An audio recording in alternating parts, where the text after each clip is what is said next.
Hey everyone.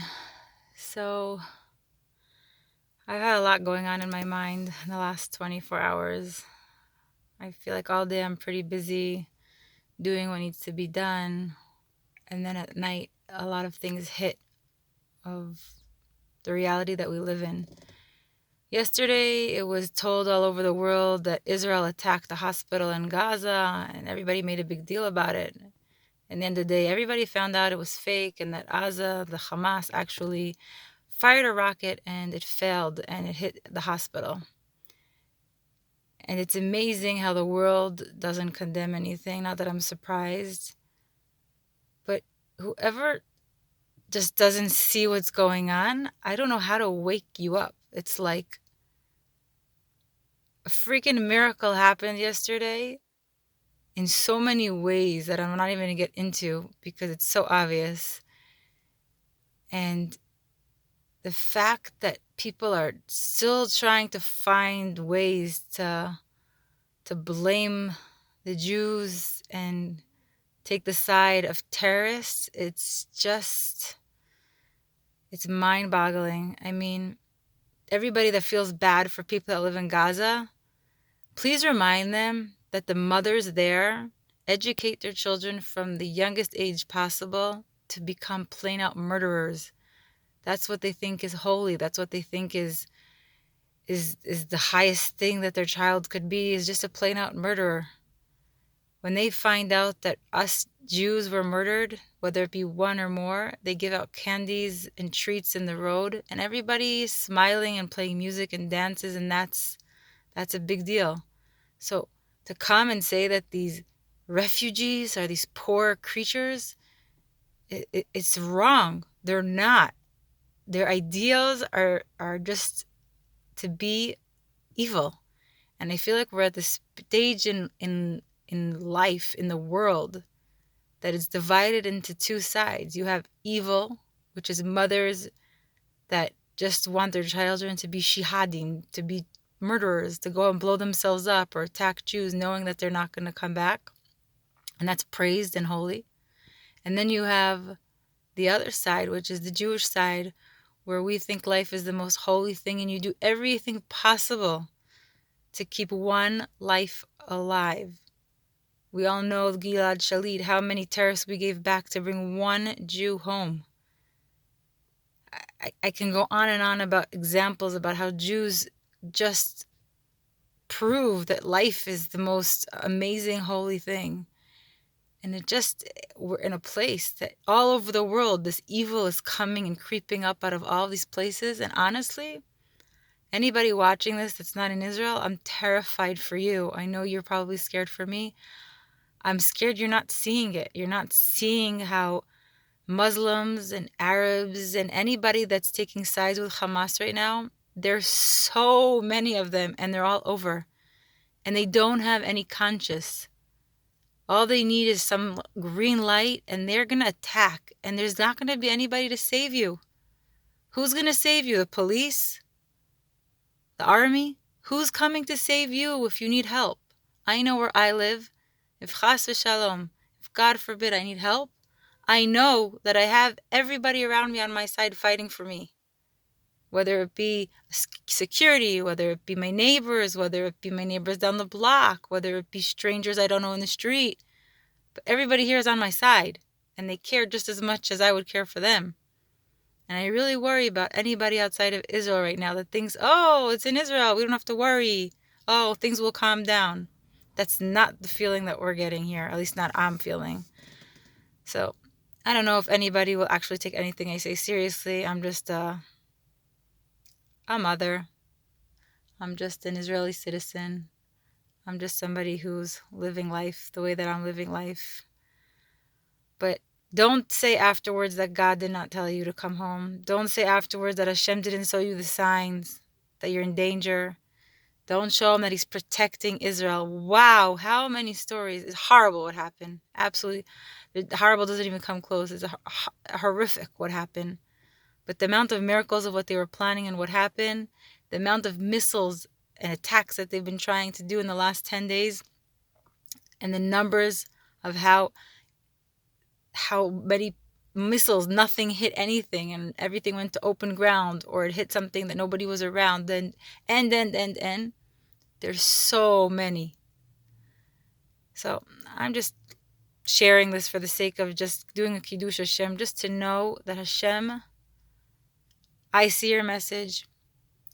I'm thankful for my parents for making Aliyah when we made Aliyah when I was in 9th grade. And I beg anybody, you don't want to make Aliyah because you're too scared of the idea of moving and blah, blah, blah. Just come to Israel. Come see what unity looks like in Israel. You've never been here. You haven't been here in a long time. Don't wait. Come home. This is a place for Jews to be. I really do believe that. I really believe we're at the end of something huge that the Jewish people have been waiting for thousands of years.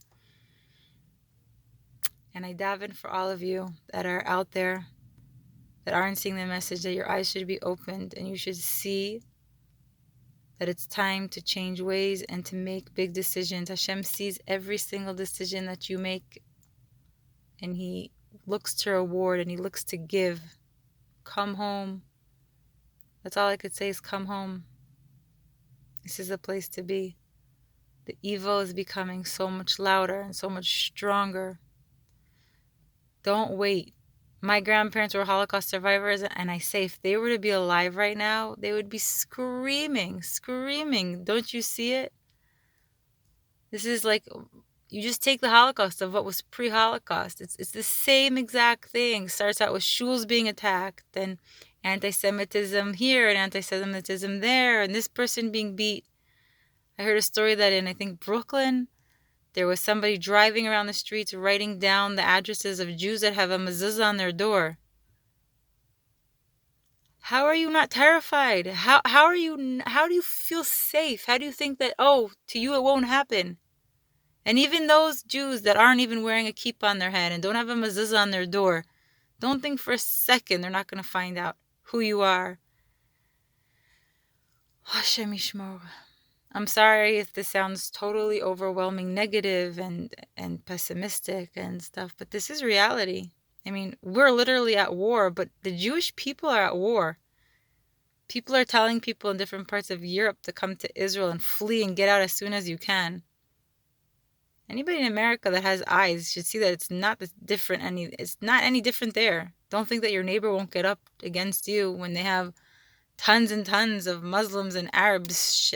They have no conscience. That's what they're meant to be. According to the Jewish belief, they're from Ishmael. They were given no conscience. They just act out of what we call the nefesh behemi, the animal instinct. I beg you, please think. Don't wait for it to be too late. The Holocaust survivors' words were, we waited because we didn't believe it was really that bad. We didn't think it was actually going to happen. And the ones that saw it, they left. I know there's stories of so many young ones, teenagers, the 20-year-olds that said, Mom, Dad, how do you not see this? And they left. And they got out before the Holocaust. And then there are all those families that said, no, things are going to calm down. It's a crazy plan that Hitler has. It's never going to actually happen. And then it was too late. There was no getting out. So I just feel like I have the obligation to get this out. And if it's scaring you at all, then yeah, life is scary right now. Really, really scary. My kids, some of them went back to school, and tomorrow another one's going back to school in the old city. And parents are saying, I'm too scared to send, and I'm not too scared to send.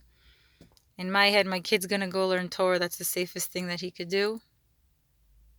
But yeah, life is definitely different. We're basically waiting now that the American president is here. So we're basically waiting now for them to decide to send in troops.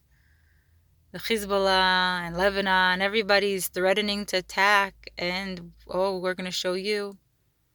But if you were to walk the streets in Israel, you would see that the morale is so high. People just want to help each other and give to each other and smile at each other. There's no way to explain it.